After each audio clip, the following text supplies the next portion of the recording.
What's up, everybody? You're listening to episode 25 of...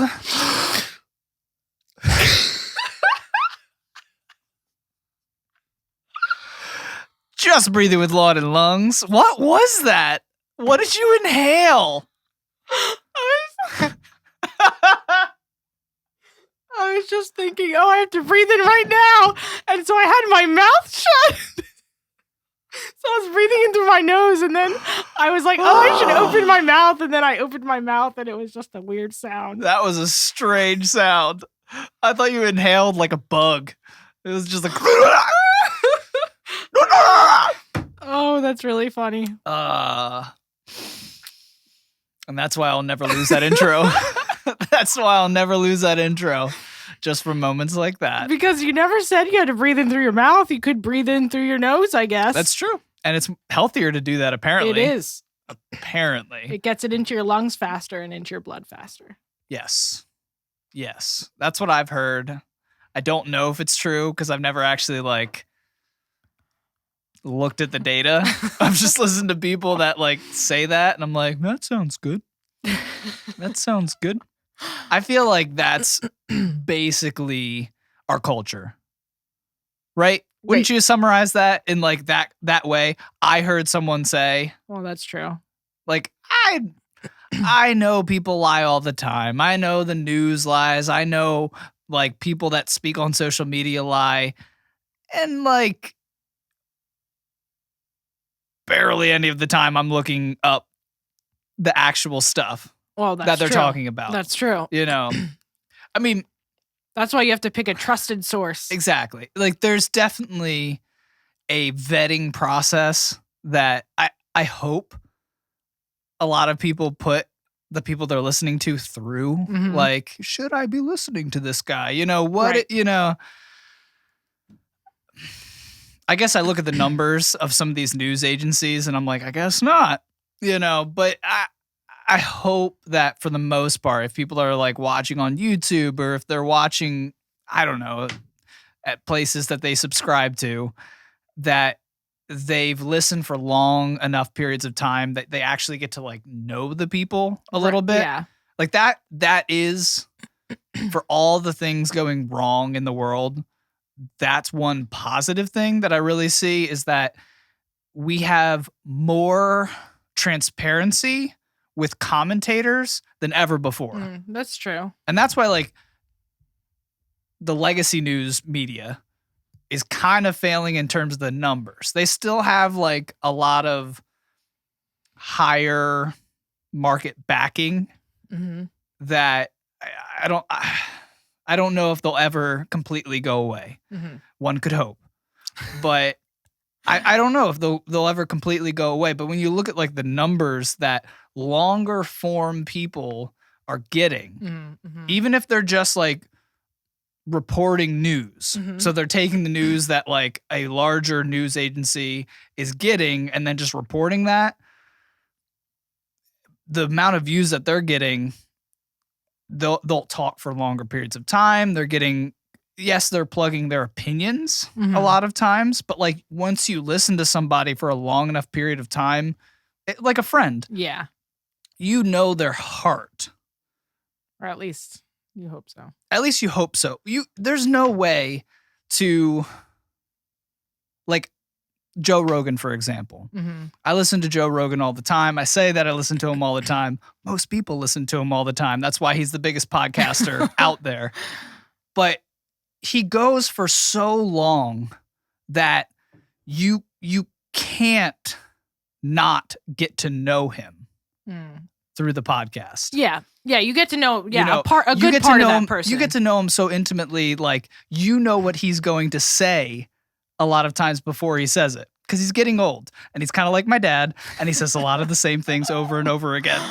But, there are just, you get to know his mind. He's going to bring up this story that I heard him talk about before, 100 episodes before. Yeah.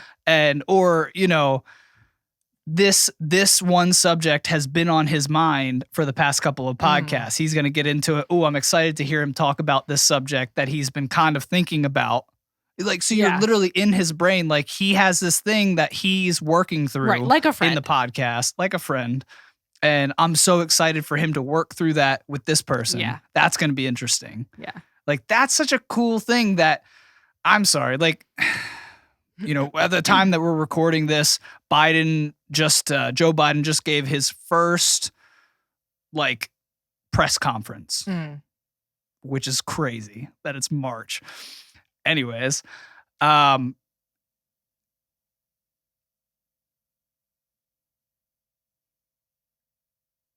was just pulling a Biden right there. That's all that was. I like first was trying to formulate what I wanted to say about the press conference, and then I was thinking, do I really want to say anything about the press conference? And then I realized that I was pausing for the exact amount of time that Joe Biden paused between things today. And that's all I'll say on that press conference. But you listen to these people talk, and I've talked about it in the past while listening to people like Tulsi Gabbard. And I actually just had a friend text me today. We hadn't been like talking about Tulsi Gabbard at all. Like I never mentioned her, you know, in conversation with him. And he just happened to listen to a podcast with her and was like, I really like this girl. Yeah. Like he was just like, there's something, woman, sorry, whatever. He was like, I really think like, I might not agree with all of her policies, but like the way that she speaks is so down to earth. It's so normal. And we've kind of gotten used to, and I don't like this aspect that like we're so used to politicians just speaking in this dialect that no American speaks in. Yeah, that's true. You know, they speak in this almost rhythmic kind of flowy, semi-patriotic, you know, it's just so diplomatic that there's like there's no way to like know what they're actually trying to say because they're just, oh my goodness, I feel like they just say things that are so like covered with sugar that you don't know what's underneath it. You can't see underneath. Yeah, and it's such a problem. It's such a problem because you never get to know them. And well, they don't want you to know them. That's the issue. Like I want to know the people that are going to be representing me in that position. Right. Or actually, right? I don't even need to know them, actually. I just want to know that they're actually going to follow through with what they said that they're going to follow through with, but there's no way to know that. That's the hard part. Like, because yeah. It's almost like they capitalize on the fact that that we already don't believe that they're going to get done what they campaign to get done on. I mean, that was an issue with Bush. That was an issue with Obama. That was an issue with Trump. That was an issue with Biden. It's going to be an issue with Biden. He hasn't been in there that long. Hasn't been going great so far. But it's going to be the same thing. And we're just like, yeah. And I have good things to say about all of these guys, too. I can see the positive in all of them.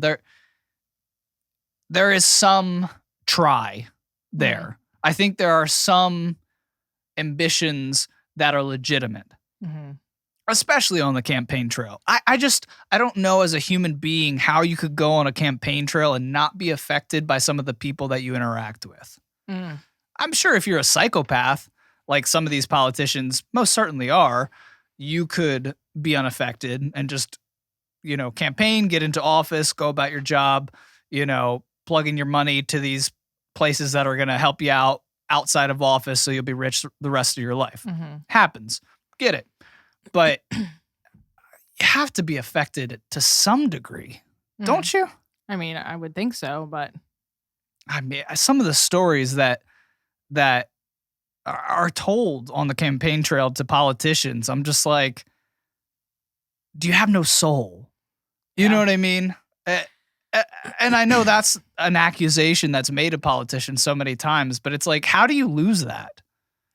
Like, is it possible really to just kind of sell yourself so thin that you completely lose all matters of your soul? I don't get it in general. Like I don't like politics, as most people know who have ever listened to this podcast. I don't know much about it. But I also wouldn't want to ever be one. No. So, like, I don't know why they even get into that. Like, we were just talking about the other night, like, that I think that it's a problem that politicians get, like, paid so much for what they do. Not that I don't, like, I'm thankful for a government that helps keep, like, you know, so it's not anarchy. Like, I'm thankful for that. But you should be in that position out of, like, a servant's heart. And so if you are getting paid lots of money, then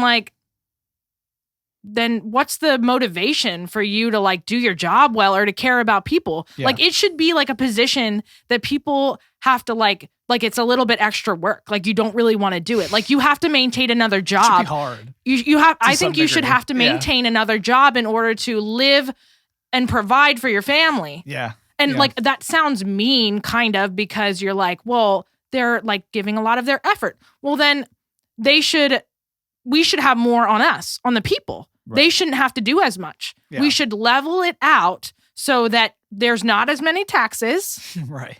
And that they're not getting paid that much, so that they still know what it's like to be a normal person living a normal life. And they're just doing their job to benefit themselves because they're living a life like everyone else is. And they're not getting paid a full salary so they can just sit back and say, oh, I kind of like this. Yeah.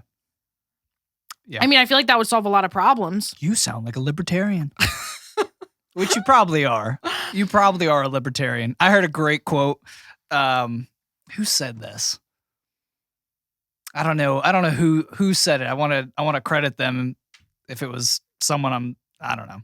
I think it was just said in conversation, so I'll just go with that.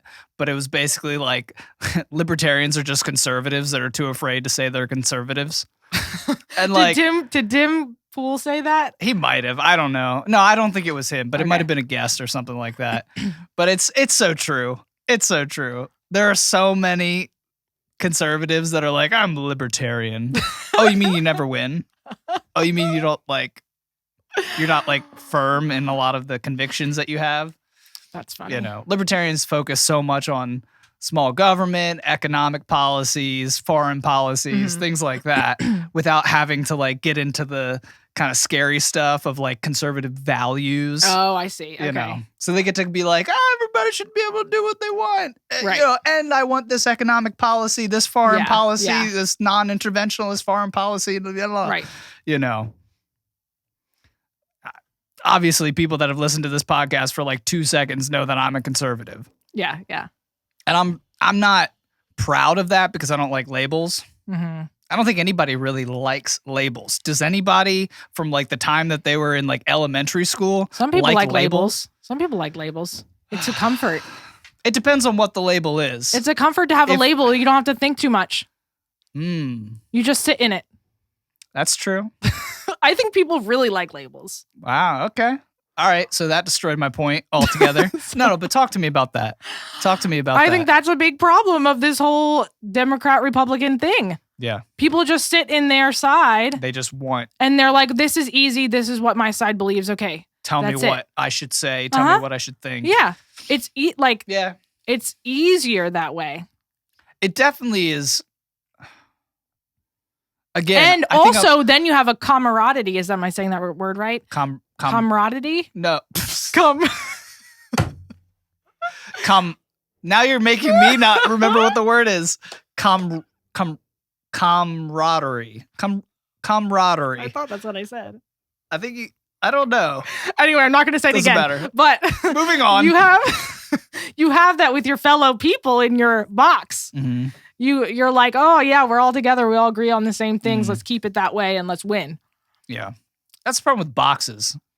I just don't like being boxed in. Right. I don't think everyone likes that, but yeah, I'm just saying I think it is easier. I think you can wear different labels and still not be boxed in. Mm-hmm. You know, I still think you can like hop over to this party and say, what do you have to offer? Mm-hmm. Any good ideas? Mm-hmm. No? All right, I'm going to go over here. I'm going to see what they're offering. You know, and that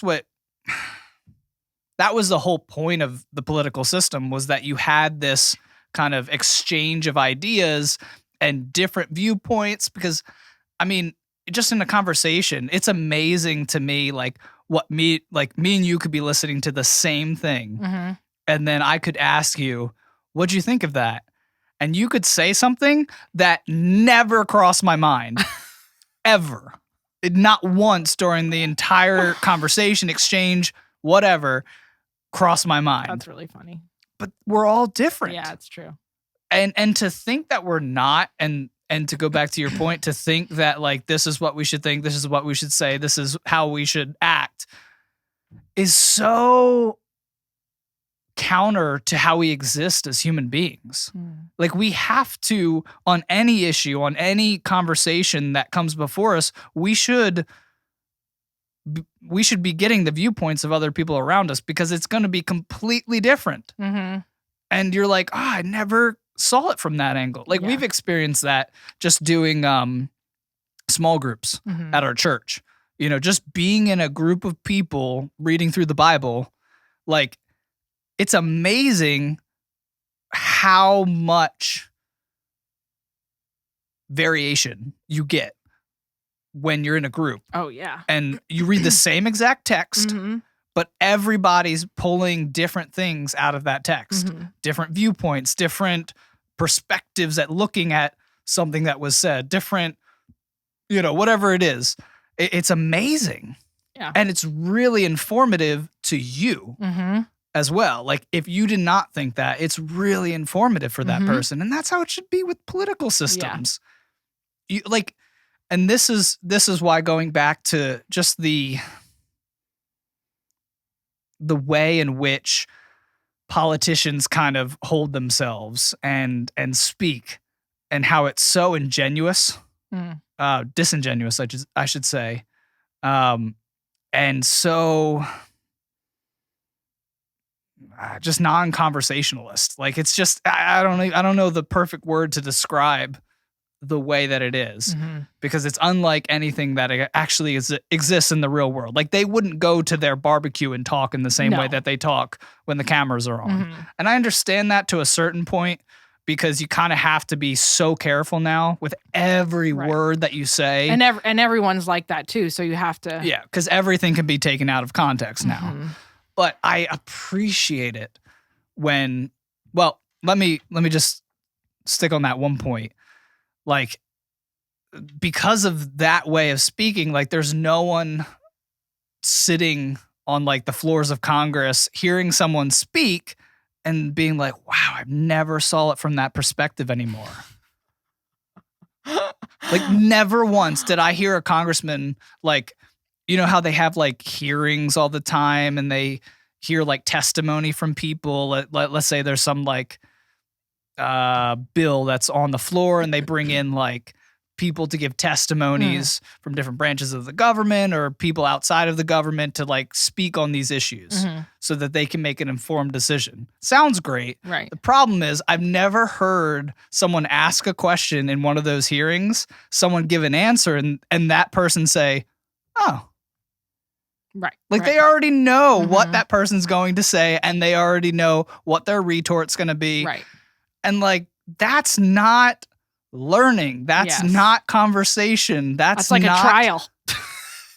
I mean, it is a trial to a certain degree, but at the same time, like, there's no education. Yeah. There's no convincing. There's no, it's sad. I guess that's like my whole rant right now. I'm just saddened that like we're dealt this terrible hand. Not even though. It's we should just continue calling it out. Yeah. You know, because we live in the greatest country that has ever existed. We have the greatest government structure, despite how much they hate each other within that government structure, despite all of the bickering, all of the fighting, all of the backstabbing, all of the lies. We still have the best government in the world. Right. Our government, as of yet, is not coming through our doors, you know, arresting us for wrong speak, like in North Korea, and sending us to gulags, and then, you know, we come back a changed person, or not at all. You know what I mean? Like, I should be careful in the way that I just like crap on everything when there's a wider world out there with a much bigger perspective. But I think it is hard though when you care about the country, mostly because you live in it and the people that you love live in it, and you see that it may be going in a direction that is not going to be helpful for people. Then that's hard, because you do want to put a stop to it. You do want to be part of a kind of a change. Yeah. For the better. Yeah. Yeah. So and I do. It makes sense. I do. If anybody's listened to this podcast for like 2 episodes, that's like, I wasn't really sure when I started this podcast, like what my voice would be, what things I would be speaking into, what things I'd be talking about. Like, honestly, I kind of started it just to kind of shoot the breeze about what's happening in the world, maybe talk some sports, maybe talk some politics, maybe talk some religion, maybe talk some culture if it felt relevant or we cared. Right. But like, I just want to see us advance as a society. Like, I just have such a heart for like seeing people talk to each other, seeing our culture stop hating each other with such vehemence that like it's so toxic to not only the people that are involved in it, but to the children that are seeing it, that are getting into social media for the first time. Yeah. Like, we don't think about our kids. You know what I mean? Like, I see these young people getting onto Instagram. Like, I'll see teens in our church like getting onto Instagram or something like that, and I'm like, crap. Yeah. Crap. I see so much stuff going on. Like, I'm not even on Twitter, but like, I know what goes on over there because people bring their tweets over to Instagram sometimes. And like, madness. Yeah. And the fact that like it's being normalized scares me. Yeah. And that's what I really want to speak out against and fight against, is just like, hey, let's wake up, guys. Let's stop speaking to each other like we did in middle school. Yeah. And that's what it feels like. Yeah. If anybody experienced middle school, it was terrible. Yeah. It was terrible. And it feels like we're going back to that when we get on social media. You know? It is interesting to me, especially now that I'm being refreshed in my history as I go through it with Brahm, as I'm teaching him. But it's like, we've moved.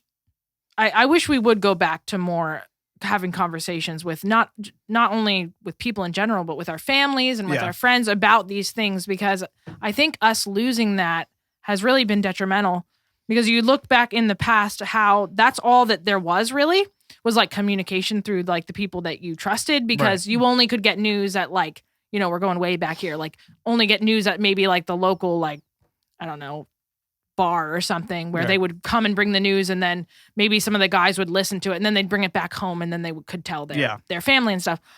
And then there started to be like newspapers, and slowly there started to be like radio. Yeah. But everybody was like sitting in a circle, and so, like once it's done, you shut it off. And you only get one version of it, and like, which is good and bad. Which is good and bad. Yeah, that's what I was thinking. But now it's like nonstop news on everything and all different opinions, and it's really overwhelming. I know I say this all the time. I'm overwhelmed easily. But it's very overwhelming, and it kind of it totally is. I said but like it's completely it is overwhelming. And I feel like if we went, especially just for my own sake, if we went back to like talking about it with our family, like especially people like you who actually are listening to it and can kind of take out some like the important parts, and like just talking about it again with our family and being like, okay, well, like what's going on in the world, and like how is this beneficial or detrimental, like what should we be doing? I feel like would be helpful, instead of everyone just listening to their own version of the news and then keeping it all in their head, and then just voting every once in a while or complaining on social media to the world who doesn't really care and won't change their heart from what you said. And like, I don't go on social media because for a lot of reasons, but that's one of the reasons. It's just like overwhelming, and it's not really helpful. Doesn't do anything for me. So it's just like, oh my goodness. I have to use the bathroom. I'll be right back. All right, I'm back. I literally just peed right before this podcast. That's the soda you're drinking. Yeah, it's not soda. This is Jocko Discipline. Carbonated Go. water. Carbonated drink. Yeah, I don't know what all it has in it. Let's see. It has stuff. I'm not reading all that. I'm not making a fool of myself. No sugar, though. Instead, it has monk fruit. Monk fruit extract. It's good. But it's going right through me. Yeah, I think the overarching issue is that we're just so focused on the politics of everything right now. You are. Okay. All right. No, I really care, but I'm No. I'm not what up I'm to saying date. is like, no. What I'm saying is we're like the overarching issue for our country and why there's so much and it is overwhelming is because everybody wants it right now. We're so about it. It's the biggest thing on YouTube. It's the biggest thing on social media. It's the biggest thing wherever you look. Right. On TV. You know, people would be stupid not to invest their time into speaking about it. Right. You know, companies and news agencies and social media even would be silly not to capitalize on all of the eyeballs that want to read, listen, watch, all of that. It's true. With politics right now. And money speaks. So that's where the eyes are. That's where, the investment's going to be. And I don't know how to get off that. I don't really, it's funny because I do engage a lot in the political and we talk a lot about politics on this podcast because everyone else does. So it's kind of, I want to be able to give an actual informed and different opinion than what I'm hearing. And I think we do that in our conversations, like even the Home Edition podcast where we talked about what it means to be a woman in 2021. Like the perspective that we had on the whole Cardi B thing was different than anything that I've heard on the internet. Even among Christians, like I never heard any of the Christians getting to the place that we got to in that podcast. And like, that's why I want to talk about these things. Yeah.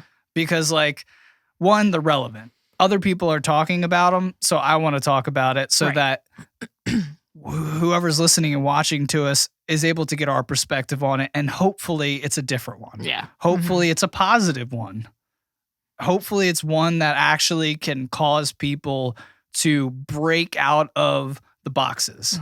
You know what I mean? If I could do anything, it would be to break people out of parties, boxes, lines, political lines, and just start seeing each other as human beings created in the image of the divine and take back our country that way. Yes. That's the most important thing to me because I want that for my kids.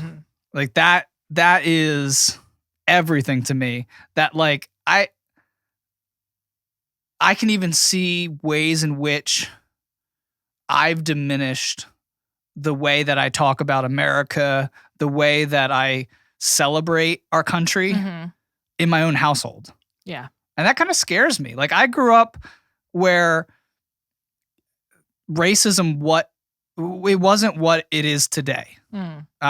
We've kind of reamped the racism thing to a point. I never had these issues growing up. I lived near projects. I played basketball with tons of black people.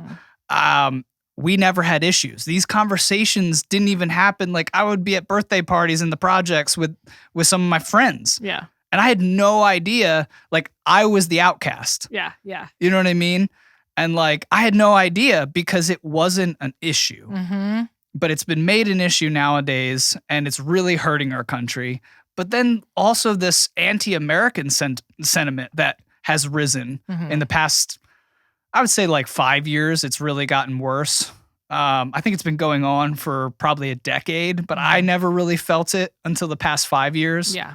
Where we have to completely see America through a lens of colonialism, through a lens of once again, we're putting things in boxes. Yeah. No, seriously though. It really is. It really is. Like to look at America properly, you have to look at it through this lens of look at what we did to the Native Americans. Horrible. It is. Look at what now people have been doing this throughout history. We don't hear any conversations about that because that would be nuanced. What we did with slavery, what we did with, and it, even though we fixed all of these things, we still have to talk about it as if it still exists. Yeah. We can't just look at things and like just see the progress.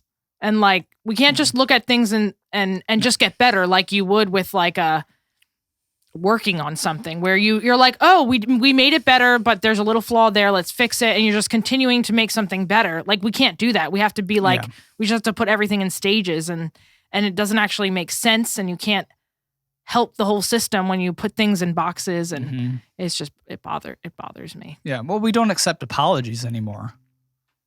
We don't accept fake apologies.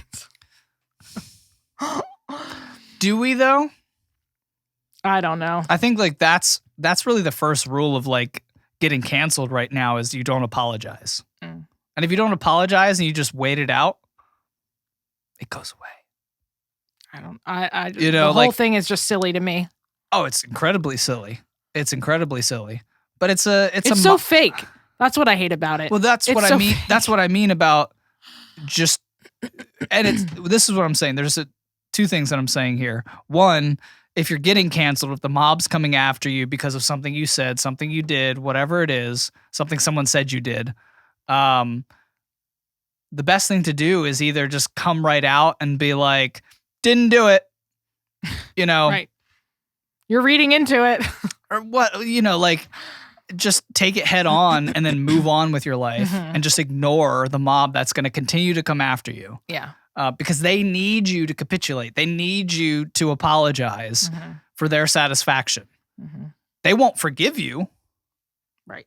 Like every single person that has come out, like when they're like, this person's a racist. And they're like, you know what? I've thought a lot about it. I'm sorry. I think I might be a racist. Then they just say, ha, you're a racist. I told you you're a racist. Like there's no forgiveness in our culture, and that stinks because that means there's not going to be any growth allowed. That's a good point. There's going to be growth allowed off social media, but you're never going to be able to witness people growing on social media. Like if it would be amazing if someone could come out and be like, "Hey, I said this thing at this date. Here, look, I'll show you. Here's why this wasn't good." Right. And then we should be celebrating that person and saying, wow, that's amazing that you came out on your own. You saw that there was something you did back when you were a teenager, back when you were in college. That was stupid. Right. And like you brought it out into the open and said, and as a lesson showed people why it was wrong. Right. So hopefully maybe another person in their teens in college can look at this and say, oh, I'm kind of falling into that trap too. You know what I mean? And now you have an example from someone that you maybe look up to of how they grew in life. How incredible would that be if that was the norm? Yeah. But it's not.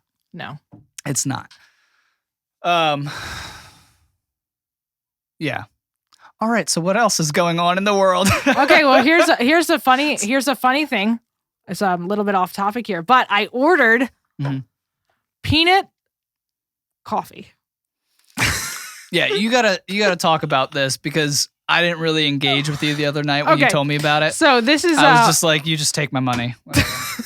Hey, I make money too.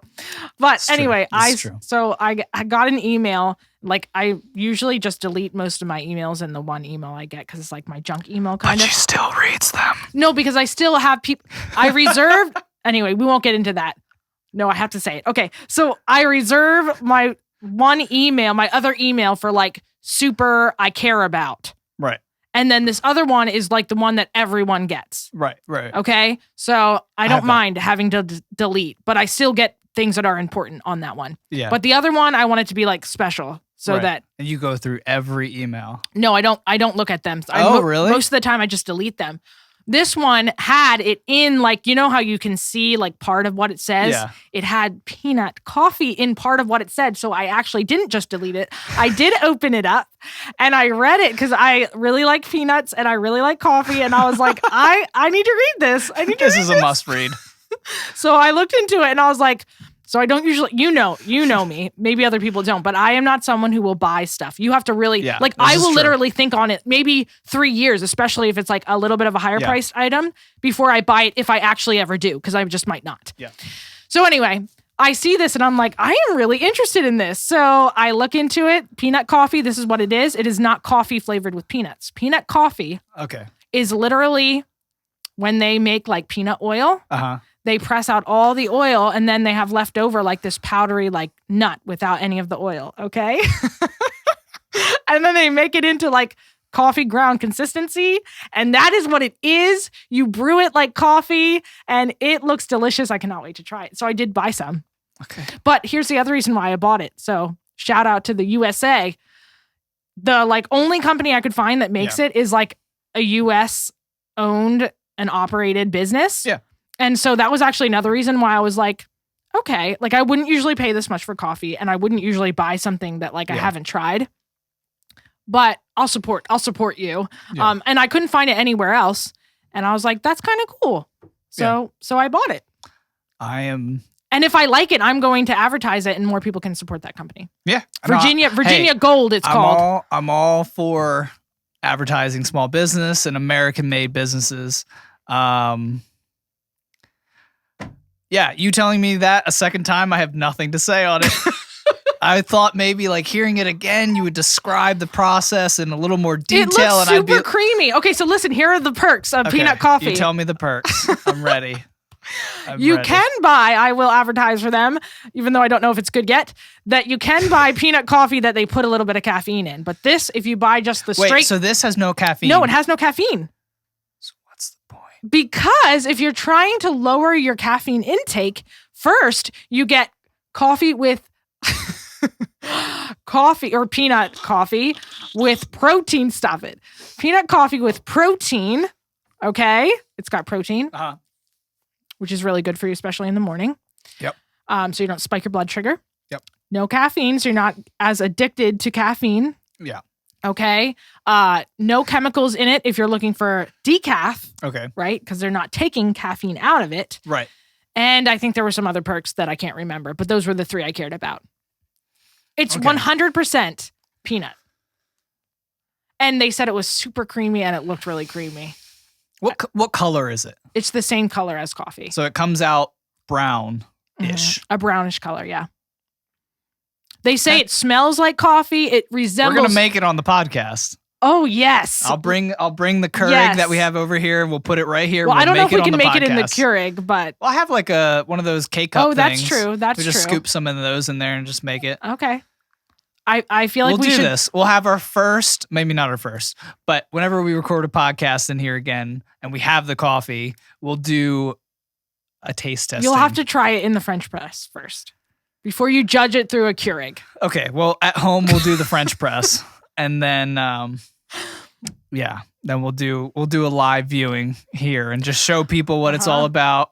But I just have to say... Unless it's terrible, and then we'll just get on the podcast and just trash all over this American-made product. I have to say that I have this feeling that it is going to become a big thing. I'm telling you, it's going to become a big thing. Oh my gosh. Yeah. This is like every like old person at like 3 a.m. watching QVC. This is the product. This is it. This is going to be big. I could not be a QVC like salesperson, but maybe for this peanut coffee I could be. I might be able to talk about it like around in circles. You're talking about it right now. You're talking about it right now. Hey, I'm cool with it. I got a candle right here, Hawk and Hatchet. I bought a bunch of products from them. They're American made. They have an apothecary that makes like shampoo, soap, beard oil. Mm-hmm. What do they have? They have like stick cologne, which I'd never heard of before. Stick cologne? Is that just like hard cologne? Like the regular cologne we use? I don't know. It's just not the spray? I think it's like, I think it's like a stick of scented. Yeah. I have no idea. That is a weird way to call it. I guess you like rub it on yourself? I don't know. Your armpits, hopefully. Oh, it's like deodorant? I don't know. That's what it sounds like. No, I'm not doing a great pitch for this company. They have great stuff. I would be a better QVC salesperson. You totally would be. But I have their beard oil in my beard right now. This is a candle. They have a bunch of different candle scents that are pretty cool. It's a very manly company. So all the guys listening out there, check them out. But like you said, if it's an American-made company, a small business, I paid like, oh man, it was almost double what I paid. Now the one beard oil I got was kind of like a special edition one. Yeah. So it was a little more for the amount of ounces that it came with. But like one, it smells amazing. It does smell amazing. Yeah, she knows. She knows. See? Yeah. But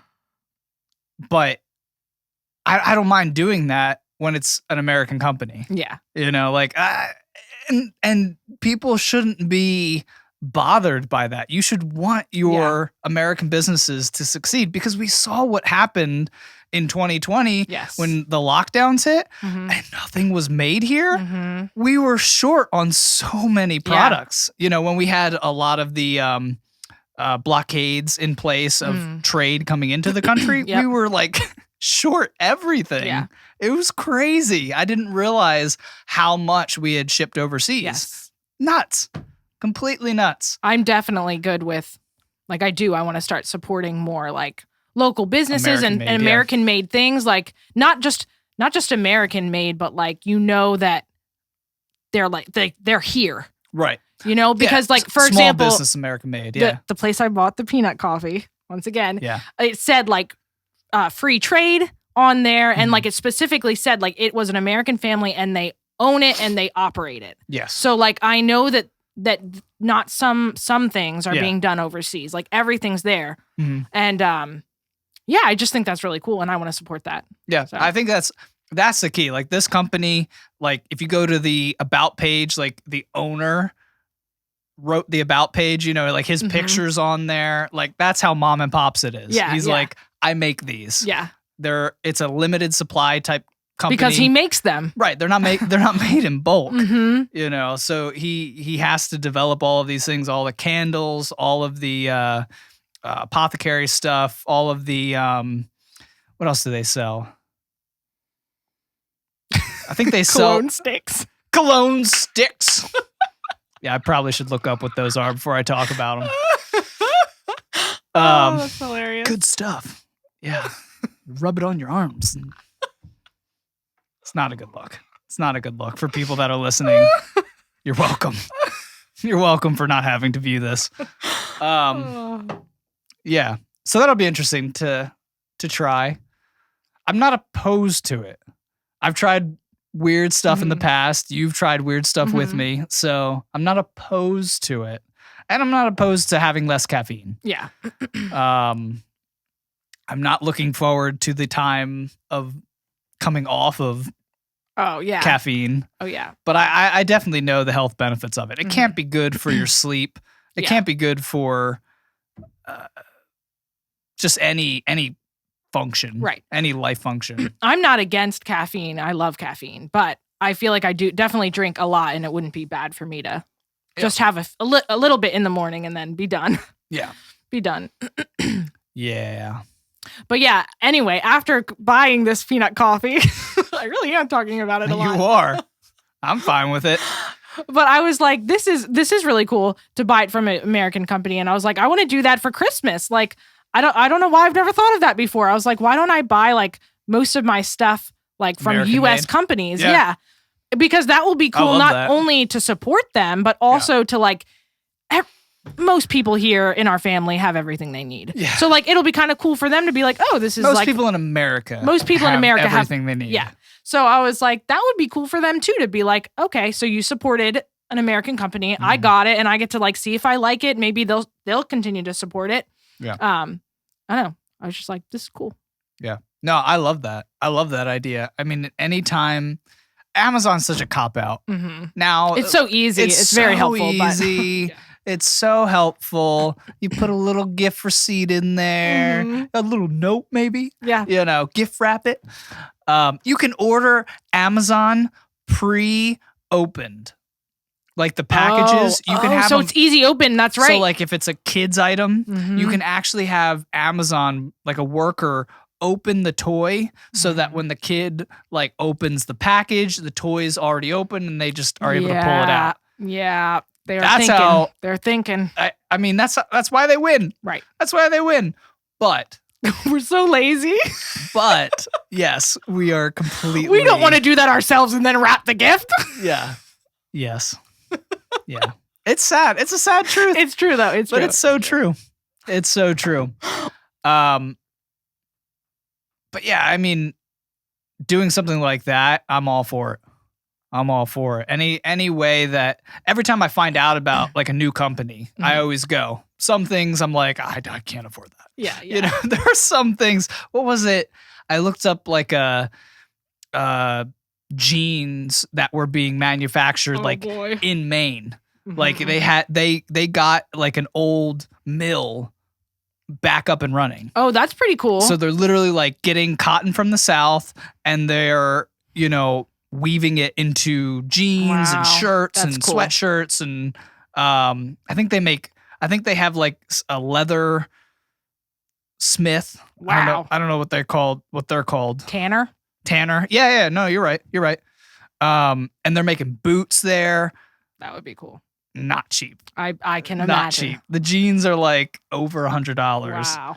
But it's quality. Yeah. You know where it's coming from. Yes, they care about quality. Right. Well, see, this is another thing. Because they have to, that's how they compete with the regular places that are getting it shipped over from other countries. Right. Like, they're like, no, but our product is better. Yes. And if we were willing, I feel like, I mean, this is hard for me since I'm a penny pincher, but like, if we were willing to like save our dollars for just American made items, we might have less things, but like we could definitely do with less things. You know what I mean? Like if we bought like an 100-some pair of jeans, that we knew was made here. Yeah. We know it was labor that was paid for and not like slave labor. Then we might just have one pair of jeans or two pair of jeans and then maybe another pair of pants or whatever. But like we are so used to so much. Like, I mean, my wardrobe is like, I have a lot of clothes. Yeah. Like I could definitely have 1/4 of that and probably be fine. Yeah. So yeah, but we're so used to paying so little and then we just get more and yeah.